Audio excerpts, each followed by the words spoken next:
Donc, je vais vous présenter le dernier livre que le mouvement d'agriculture biodynamique a publié. Et ce livre s'intéresse à l'animal au jardin. En biodynamie, l'animal occupe une place essentielle pour différentes raisons. Et c'est pour ça qu'il nous a paru important d'y consacrer un livre afin de stimuler tout jardinier, paysagiste, tout agriculteur à accueillir un animal sur sa ferme. C'est une approche toute particulière qui va beaucoup vous étonner, beaucoup vous plaire, je pense, parce que c'est un style très vivant, une approche qui explique un petit peu le comportement, la morphologie de l'animal à partir d'une approche qu'on dit phénoménologique, donc à partir d'une vraie compréhension, d'une bonne compréhension de la nature profonde de l'animal. Le jardinier ou l'agriculteur pourra choisir quel est l'animal qui sera le mieux adapté à son territoire. À la suite du chapitre sur la présentation de l'animal, de sa nature profonde, le livre présente tous les aspects pratiques dont vous aurez besoin si vous voulez accueillir un âne, un cochon, un mouton, des chèvres, des lapins ou de la volaille. Le chapitre sur le côté pratique est structuré en présentant le comportement de l'animal, le logement, quel logement il faut, combien d'arts il faut si vous voulez, si vous voulez des chèvres ou des moutons. Si vous disposez d'un demi-hectare, vous saurez par exemple que vous pourrez y installer 3-4 chèvres ou 3-4 moutons par exemple, ou 1 ou 2 ânes. Bon, toutes ces données pratiques, vous les trouverez dans le livre.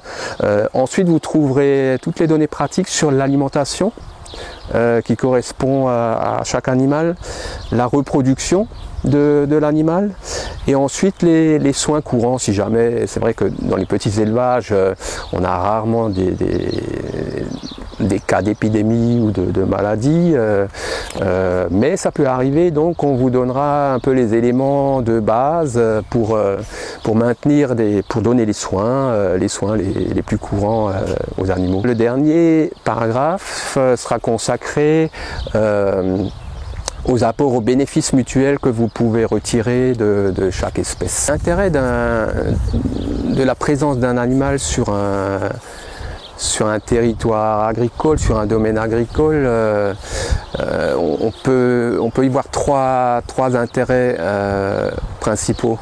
Le côté de fournir un complément alimentaire de qualité, quand même important, parce que souvent protéinique, c'est le premier avantage. L'intérêt aussi de la présence de l'animal au jardin, c'est de nous fournir du matériau pour faire du compostage. Et ce compostage, il va nous permettre d'enrichir le sol, ce qui fait que la vie animale qui s'est transformée dans le compost, elle se retrouve et elle permet de stimuler la vie animale dans le sol. C'est pour ça qu'on voit de si beaux lombrics qui vont nous aider à décompacter le sol et puis à améliorer la fertilité du sol. Parce qu'une fois qu'un lombric a absorbé de la terre, elle est enrichie en azote, en phosphore, en potasse, en oligo-éléments. C'est l'assurance d'avoir des produits de qualité, d'une bonne qualité alimentaire. Le dernier aspect de la présence animale sur un domaine, c'est l'aspect que je pourrais qualifier de supplément d'âme que l'animal peut apporter à l'être humain. On a pour habitude de dire qu'en biodynamie, l'être humain est au centre du domaine. Et l'être humain, c'est un être, il a un corps physique, un corps de vie, il se met en mouvement, physiologiquement tout se met en action, mais aussi c'est un être de sentiment.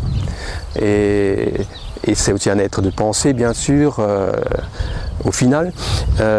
Mais tout ce développement des sentiments en fait, est vraiment aidé par la présence de l'animal. L'animal vous apporte de la joie, peut vous apporter de la peur, mais quelque part, il va il va vous permettre un épanouissement de votre vie de l'âme. On n'est pas dans le rendement, dans le quantitatif, mais on est vraiment dans l'aspect qualitatif. Et ça, vous le verrez dans le livre, c'est vraiment approché de manière très fluide et très claire, et ça vous permettra aussi de vous situer par rapport à l'animal. Est-ce que je suis plus attiré par un âne, par un cochon ou par de la volaille? Voilà, il y a une grande diversité d'espèces que vous pouvez accueillir au jardin. On se fait parfois de fausses idées, par exemple sur le cochon, qui est un animal qu'on voit maintenant de plus en plus dans les vergers, parce qu'il a de grands intérêts pour diminuer le parasitisme, parce qu'il mange les pommes pourries qui sont atteintes de maladies par exemple. Et en fait c'est un animal très propre et très sociable. Il aime se faire caresser, c'est des choses qu'on ne sait pas forcément. Donc tout ça vous le découvrirez dans le livre. Vous serez très surpris, je pense, par beaucoup d'aspects très vivants de ce livre.